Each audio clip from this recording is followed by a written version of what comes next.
नमस्ते दोस्तों। आज अपन कक्षा 6 की हमारा इतिहास और नागरिक जीवन का दूसरा पाठ जिसका नाम है पाषाण काल के बारे में पढ़ेंगे।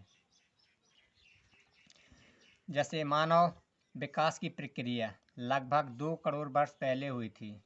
इसके बाद फिर मानव के विकास विभेद आदि की जानकारी देने वाले मानव शास्त्री कहलाते हैं। इसके बाद पाषाण काल। पाषाण इसका मतलब होता है पत्थर। काल या मतलब समय। मानव ने अपनी रक्षा और अपनी भूख मिटाने के लिए सर्वप्रथम पत्थर के औजारों का ही सबसे अधिक उपयोग किया है, इसलिए इस युग को पाषाण काल कहते हैं। इसके बाद फिर पाषाण काल को 3 भागों में बांटा गया है, जैसे पूरा पाषाण काल, मध्य पाषाण काल और नवपाषाण काल। इसके बाद फिर पूरा पाषाण काल किसे कहते हैं या पूरा पाषाण काल में क्या क्या हुआ, किस किस चीज़ की खोज की गई। जैसे पूरा पाषाण काल में आग की खोज की गई जो सबसे महत्वपूर्ण सिद्ध हुई है। इसके बाद मृतकों को कब्र में दफनाना प्रारंभ कर दिया पूरा पाषाण काल में। इसके बाद पूरा पाषाण काल के आखिरी दौर में उसने चित्र बनाना भी सीख लिया था। जैसे उत्तर प्रदेश के मिर्ज़ापुर ज़िले में मिली कुछ गुफाओं से पता चलता है कि मानव समूह में रहता था। इसके बाद फिर पूरा पाषाण काल में मानव ने हड्डी के औजार भी बनाना प्रारंभ कर दिया। इसके बाद फिर इस युग के औजार सुडौल नहीं थे।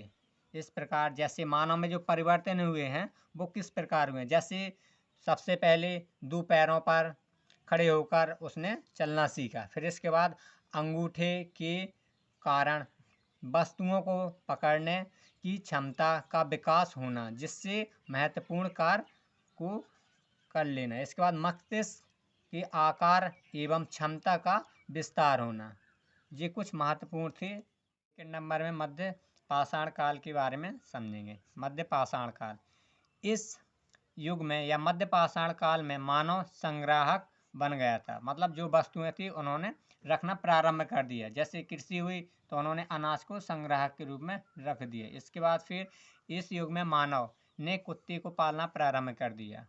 कुत्ता मानव का प्रथम पालतू। नवपाषाण काल। मानव ने जब से भली भांति खेती करना प्रारंभ कर दिया तभी से नवपाषाण काल प्रारंभ हो गया। जब से मनुष्य ने कृषि करना प्रारंभ कर दिया तभी से नवपाषाण काल प्रारंभ हो गया। इसके बाद फिर खेती के कारण मानव अब भोजन संग्राहक से भोजन उत्पादक बन गया। मतलब पहले क्या था, मध्य पाषाण काल में जो मनुष्य था वो भोजन का संग्रह करता था। इसके बाद वो क्या हो गया, उत्पादक बन गया, मतलब भोजन को एकत्रित करके उपयोग करने लगा। फिर इसके बाद इस युग में उसके पत्थर के उपकरण अधिक उपयोगी एवं सुडौल थे, मतलब उससे ज़्यादा उपयोगी तथा उससे अच्छे, पहले से अच्छे बने हुए थे उसके औजार। इसके बाद है हत्थेदार, कुल्हाड़ी एवं हंसिया।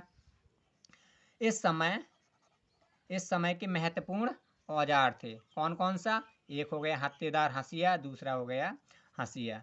इसके बाद है नवपाषाण काल में मानव ने पहिए का आविष्कार किया जो सबसे महत्वपूर्ण सिद्ध हुआ। जैसे अगर किसी को कुछ सामान ले जाना है तो वो पहिए के आविष्कार करने के बाद वो सरल हो गया, सहज हो गया। इसके बाद फिर धातु काल।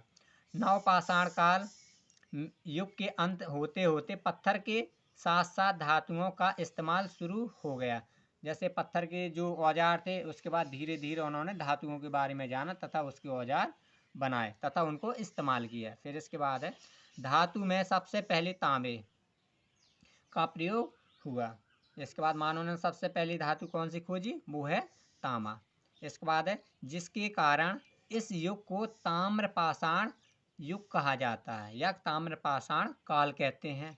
इसके बाद है मानव ने तांबे व टिन को मिलाकर मिश्रित धातु कांसा बनाना सीख लिया है।